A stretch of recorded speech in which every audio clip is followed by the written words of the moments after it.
I've been married for 20 years now. We don't have any kids, but we're a loving couple, and our reputation as a lovey-dovey pair is widely known within the company where I work. This is largely because I often boast about my good relationship with Emily, whether it's at a drinking gathering or elsewhere. One day, I was at a nearby pub invited by a junior colleague. "Could you lend me your ear for some advice?" he asked. I was usually approached with such requests, often about how to improve a deteriorating marital relationship. The topics of consultation varied widely from trivial issues to more serious ones. I was approached for advice by a male colleague who had once faced a marriage crisis. He had heard about the good relationship between my wife and me. Although I didn't think I gave any significant advice, that colleague managed to avoid divorce and credited me for it. Since then, for some reason, I started receiving more and more requests for advice on marital matters. A healthy marital relationship is an essential factor in enhancing productivity at the company. Given my position as the HR manager, I couldn't ignore such consultations.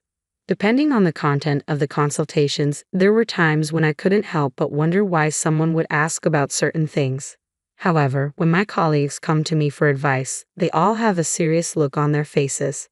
That's why I always take these discussions seriously and engage with my colleagues honestly. As a reference, I sometimes consult with Emily for insights from a female perspective. People often say that after 20 years of marriage, couples stop communicating, but that doesn't apply to us. So I never thought I would end up facing a divorce crisis.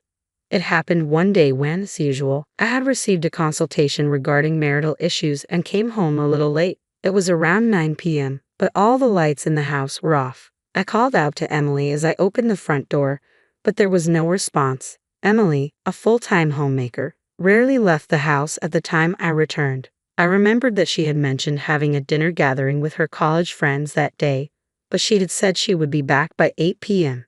Is the inside of an empty house always this quiet? I thought to myself as I ventured into the living room. When I turned on the lights, Emily was indeed nowhere to be found. That's when I noticed a piece of paper placed on the table. As I read the message written on it, I was shocked. "Thank you for everything. Get along well with that person." It was written. It was a message indicating our breakup. That person undoubtedly referred to another woman. It was apparent that I was suspected of infidelity. However, I had no idea who that person could be. I felt uneasy, but I decided to call Emily. No matter how many times I called, Emily didn't answer, and it didn't go to voicemail. I reluctantly sent a message through WhatsApp, but it remained unread for a long time. I also sent emails, but there was no reply. In desperation, I decided to call Emily's family home. My call, which was a rare occurrence, seemed to surprise my mother-in-law. "Is something wrong, Matt?" From the tone of her voice, I had a feeling Emily wasn't at her parents' house. I had assumed she had returned there. If Emily wasn't at her parents' house, I hadn't thought about how to explain the reason for my call. "Oh no, it's just that Emily was undecided about what to get for Mother's Day, so I thought I could ask you secretly without letting her know." I couldn't help but blurt out those words. However, I felt the awkwardness in that makeshift and cramped excuse. "We'll still think it over together, after all." Without waiting to hear my mother-in-law's response, I hastily hung up the phone. Emily didn't come back the next day either, not a single call or message from her. With no clues about Emily's whereabouts, I spent the entire day feeling restless and anxious. It was the evening of the second day since Emily had disappeared. The doorbell rang, and the sound echoed through the quiet house. I rushed to the doorbell monitor, thinking Emily had returned. I was surprised. The person on the monitor was my mother-in-law. "I couldn't help but worry about the way you sounded on the phone," she said. Realizing that there was no use in trying to deceive her, I showed my mother-in-law the message Emily had left behind. As soon as she saw it, her expression turned stern. Moreover, she gave me a suspicious look. I explained calmly that I had no idea about the contents of the message. However, my mother-in-law didn't seem convinced. Her expression remained stern. In the end, her doubts about me were unresolved, and she left. Since Emily's disappearance, I have thought repeatedly about what the message meant. I still had no clue as to what it was referring to. After much contemplation, I decided to visit the police station and file a missing person report. However, the police officer I spoke to didn't take me seriously. Even when I persisted, the officer seemed annoyed and asked, "Have there been any strange changes in your wife's behavior recently? For example, any signs of another man?" This unexpected question caught me off guard, and in a fit of anger, I retorted, "There's no way something like that would happen with Emily." However, the officer, who had likely dealt with such attitudes from concerned spouses before, said to me without changing his expression, "I will accept the missing person report for now." I couldn't help but feel that his response was mechanical and that they weren't genuinely interested in finding Emily. As I left the police station and returned home, I couldn't shake off the word cheating that the officer had mentioned. I reflected on Emily's recent behavior, but no matter how I thought about it, I couldn't find any suspicious actions on her part. For days after Emily disappeared, I was awakened by the sound of the doorbell. I had been sleeping in the living room instead of the bedroom since Emily's disappearance, ready to respond to any communication. I was taken aback as I looked at the monitor. It was my mother-in-law who appeared on the screen. I hastily opened the front door.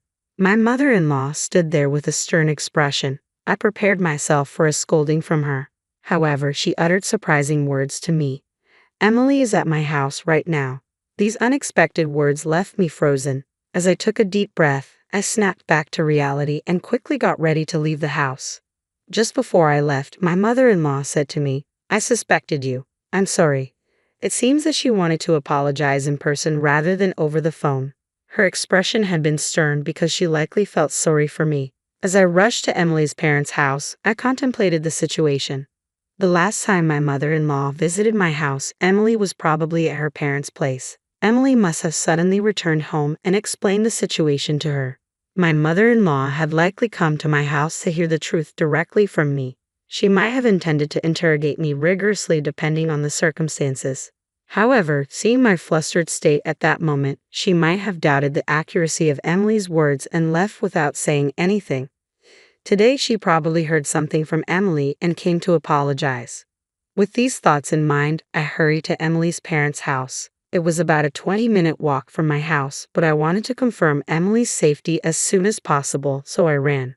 When I arrived, Emily saw my face, apologized, and burst into tears loudly. I felt at a loss for words, somewhat comically disoriented. Finally, when Emily regained her composure, she began speaking quietly. After hearing her story, I felt all the tension leave my body. The reason she had left home was a complete misunderstanding on Emily's part. On that day, it seemed that Emily saw me while she was on her way home after finishing dinner with her friends. I was walking while carrying a small child with a woman in her early 30s beside me. "They looked just like a real parent and child," Emily muttered. Hearing that, I remembered the day when Emily spotted me. On that day, I had received a consultation from a junior colleague and had a discussion with his wife in the evening after work. The colleague, who was still working, had 2 children who were about 2 years old. He didn't attend the discussion because he thought he might inadvertently butt in if he was there. The reason the couple's relationship began to deteriorate was that they started having heated arguments due to the wife's constant complaints about him coming home late from work every day. At that time, he was heavily involved in a significant project, especially during its final stages, which required him to work late into the night. When he returned home, he was always exhausted and had no patience to listen to his wife's words. Then one day, his wife's patience reached its limit, and she started getting extremely angry with a furious tone. The employee thought it was bad, but it was already too late. No matter how many times he apologized, his wife seemed beyond consolation. "I can't take it anymore. Please do something," the employee pleaded with me. That's when I took steps to repair their relationship. Of course, Emily did not know these things. Seeing us who appeared to be walking together amicably, Emily instinctively suspected me of cheating. In reality, it was a misunderstanding. We were just walking together to the bus terminal near the station. Emily discreetly followed the 3 of us. It seems her intuition turned into conviction when the child I was holding called me Daddy. Moreover, I replied with a cheerful "What's up?" I vividly remember how I couldn't help but feel delighted when a small child called me Daddy, and how I responded with a smile.